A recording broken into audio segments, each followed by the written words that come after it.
जुलूस निकला था मैच के संबंध में, उसमें जुलूस के दौरान कुछ उसमें तनाव की स्थिति उत्पन्न हुई। उसके बाद जो है इसमें कुछ पथराव और आगजनी की घटनाएं हुई हैं।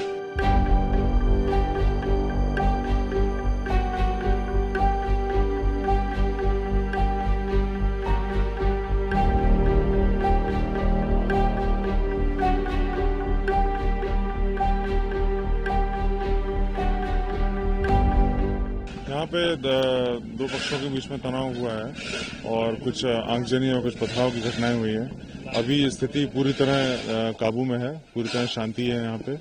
और मैं सभी को ये सख्त रूप से बताना चाहूँगा कि कोई भी किसी अफवाह पे ध्यान न दे और किसी भी तरह से कानून व्यवस्था को अपने हाथ में लेने का प्रयास न करे।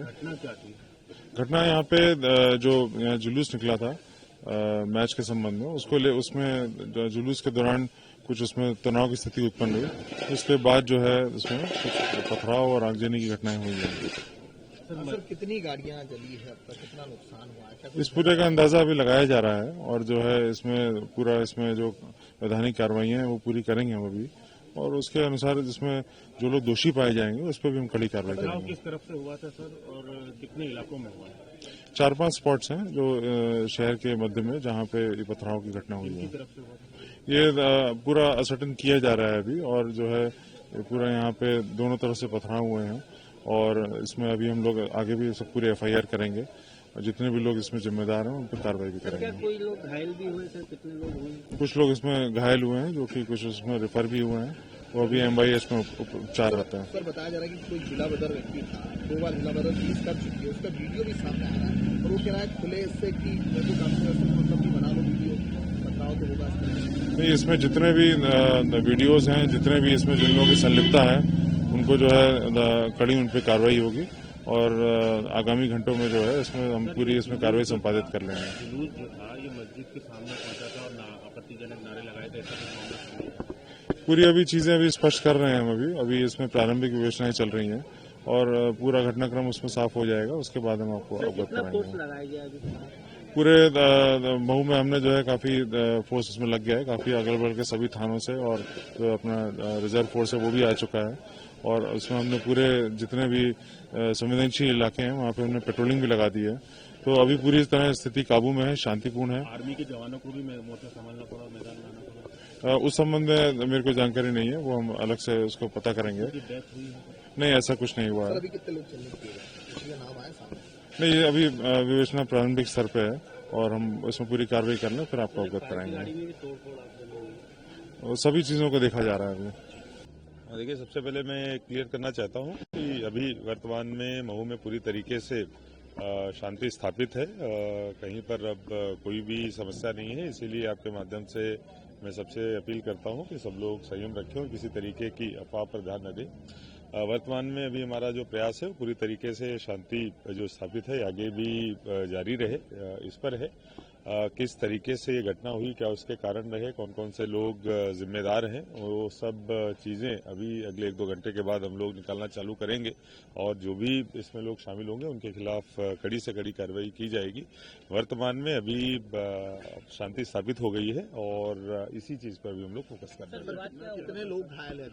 देखिए, अभी घायलों की और इनकी पूरी तरीके से स्थिति क्लियर नहीं है। ये जरूर है कि जो प्रारंभिक जानकारी मिली है 4 लोगों के घायल होने की आई है अस्पताल में। इसके अलावा बाकी तथ्यों की पड़ताल की जा रही है। जैसे ही सारे तथ्य हमारे सामने आएंगे वैसे ही, और इसके अलावा जो FIRs होंगी उसके आधार पर कार्रवाई की जाएगी। गाड़ियां जलाई गई है, घर जलाए गए हैं, कितना नुकसान हुआ अभी तक?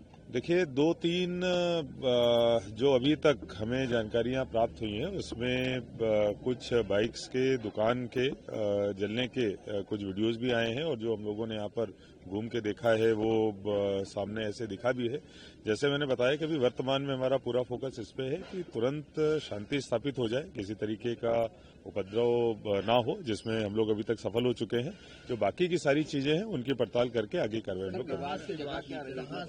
देखिए, फिर मैं कहूंगा कि ये सब सारी चीजें जांच का विषय है और सभी तथ्य जब हमारे सामने आएंगे तब हम लोग इस बारे में कुछ कह पाएंगे। वर्तमान में अभी शांति स्थापित रहे, इस पर फोकस कर रहे हैं। अगले 2-3 घंटे में आपको बाकी की इतने सारे पत्थर थे, देखिए, सारी चीजें। फिर मैं कहूंगा कि अभी कुछ नहीं कहा जा सकता है। जो भी परिस्थितियां निर्मित हुई हैं, जिस तरीके से चीजें हुई हैं, वो सब पड़ताल के बाद पता चलेगा। अभी शांति स्थापित करने पे हम लोग ध्यान दे रहे हैं। जो लोग भी जिम्मेदार होंगे, किसी को छोड़ा नहीं जाएगा, सब पे कार्रवाई की जाएगी।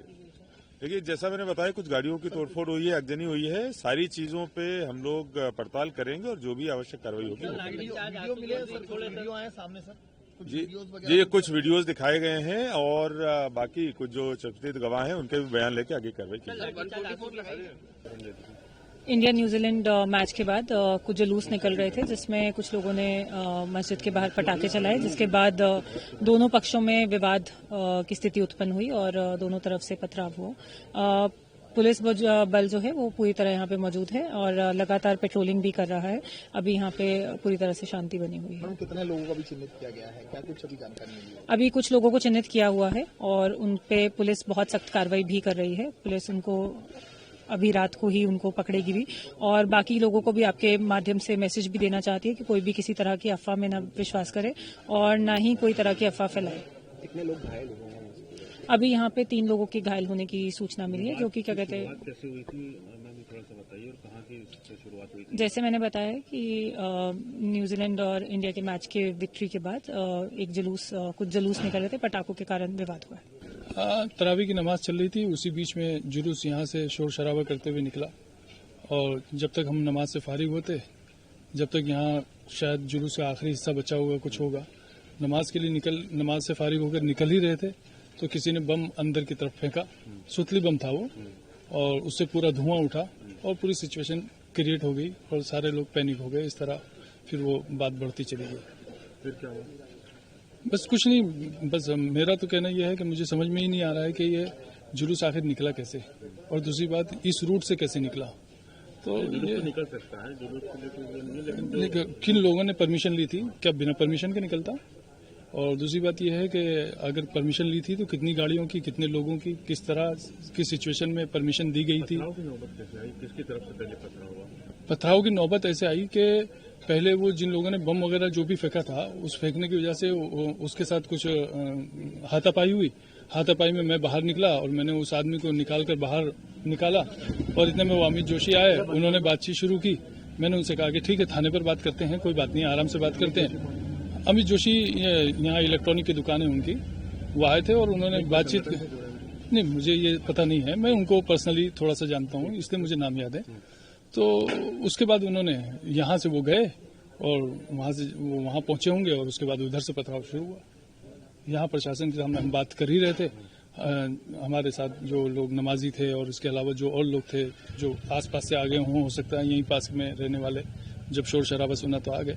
तो हम पुलिस प्रशासन के साथ बैठकर उनको बिठाकर समझाइश देकर बात कर रहे थे, इतने में उधर से पथराव शुरू हो गया। पुलिस के सामने पथराव हुआ? हाँ, पुलिस के सामने शुरू हुआ।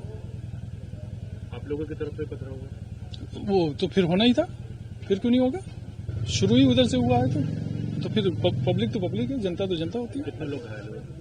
नहीं, ऐसा मेरे पास कोई डाटा नहीं है। अच्छा, कोई अधिकारी आए थे आपके पास, आपसे बातचीत भी हुई है, किस तरीके की बातचीत हुई? इसी तरह का आश्वासन दिया है कि आप सहयोग भी करें और हम भी अपना फर्ज जो निभा सकते हैं वो निभाएंगे, बेहतर तरीके से करेंगे और आने वाले दिनों के अंदर सिचुएशन बताएगी कि हम कितनी जल्दी काबू में ले सकते हैं सारे हालात को। आप अपने लोगों से किस प्रकार की अपील करना चाहेंगे? हम ये कहना चाहेंगे कि अफवाहों पर ध्यान न दें, जो नुकसान हुआ है उस नुकसान के हवाले से बराबर थाने पर जाकर अगर नामजद एफआईआर का मसला है तो नामजद कराएं और अज्ञात लोगों के खिलाफ है तो अज्ञात लोगों के खिलाफ करवाएं, लेकिन जिसका जो नुकसान हुआ है वो थाने पहुंचकर पुलिस प्रशासन के सामने अपनी दुख पीड़ा को रखे।